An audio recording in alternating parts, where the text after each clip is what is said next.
Hi, welcome back. I am Vishwanath Gaud, government registered GST practitioner. आपके लिए लेके आया हूं आज जीएसटी आईटीसी से रिलेटेड जी नए नियम जो 1 अप्रैल 2026 से होने जा रहे हैं, कुछ बदलाव और सख्त स्क्रूटनी के साथ। क्या है वो नियम, चलिए जानते हैं कि किस तरह से आप आईटीसी ले सकते हैं 100% सेफ। उसका तरीका और उसकी ट्रिक बताते हैं हम अपने इन कुछ शब्दों में। नंबर 1, सबसे पहले आप आईटीसी लेते समय ध्यान रखें सप्लायर की वेरिफिकेशन करें। जी हां, यानी कि जिस सप्लायर का वेरिफिकेशन कर रहे हैं उसका आपको देखना है। नंबर 1, जीएसटी एक्टिव है या नहीं।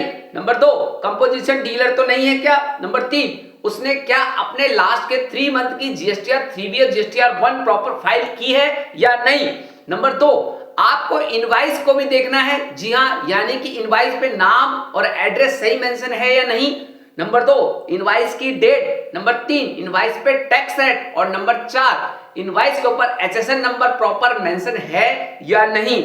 तीसरा पॉइंट, सबसे पहले आपको देखना है क्या वो इनवाइस आपका जिसका आप आईटीसी लेने जा रहे हैं वो आपको 2B में दिखाई दे रहा है या नहीं। 2B में यदि आपको दिखाई देता है तभी आप उसका आईटीसी ले सकते हैं, वरना नहीं। नंबर 4, इसके साथ सबसे बड़ा जरूरी है कि आपको आईएमएस यानी कि इनवाइस मैनेजमेंट सिस्टम के अंदर उसको एक्सेप्ट करना अनिवार्य है। उस इनवाइस को अगर रिजेक्ट है तो रिजेक्ट, एक्सेप्ट है तो एक्सेप्ट और पेंडिंग है तो पेंडिंग। लेकिन जिस इनवाइस को आप करेंगे एक्सेप्ट उसी का मिलेगा आपको आईटीसी। जी हां। नंबर 5, उससे भी बड़ी चीज है आपको जो ध्यान देनी है कि गलत फेक बिल, फेक इनवाइस यानी कि फेक फर्म, फेक इनवाइस और बिना सप्लाई की आईटीसी लेने पर आपको हो गई भारी पेनल्टी या सीधी जेल। तो इससे हो जाए आप अलर्ट। इसके अलावा आपको किस तरह की आईटीसी से बचना है वो भी मैं बताऊंगा, लेकिन एक जो सबसे महत्वपूर्ण बात है वो जो ध्यान रखनी है 180 डेज रूल की। जी हां, यानी कि सप्लायर ने सबसे पहले 30 दिन के अंदर अपना इनवाइस अपलोड कर दिया हो और आप जो आईटीसी लेने जा रहे हैं तो आपने उस सप्लायर को अगर 180 दिन के अंदर पेमेंट नहीं की तो फिर ना आपको आईटीसी मिलेगा ना उसका इंटरेस्ट वापस होगा। तो ये 2 चीजें आपको ध्यान रखनी है।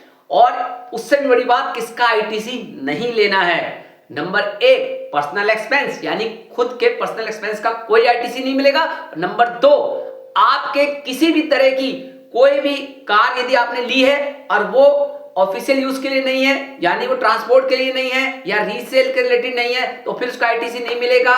लाइफ इंश्योरेंस और हेल्थ के कमीशन पर भी आपको कोई आईटीसी नहीं मिलेगा। आप इन चीजों का रखें ध्यान तो फिर होगा सबसे बढ़िया आईटीसी 100% से। So thank you, have a nice day.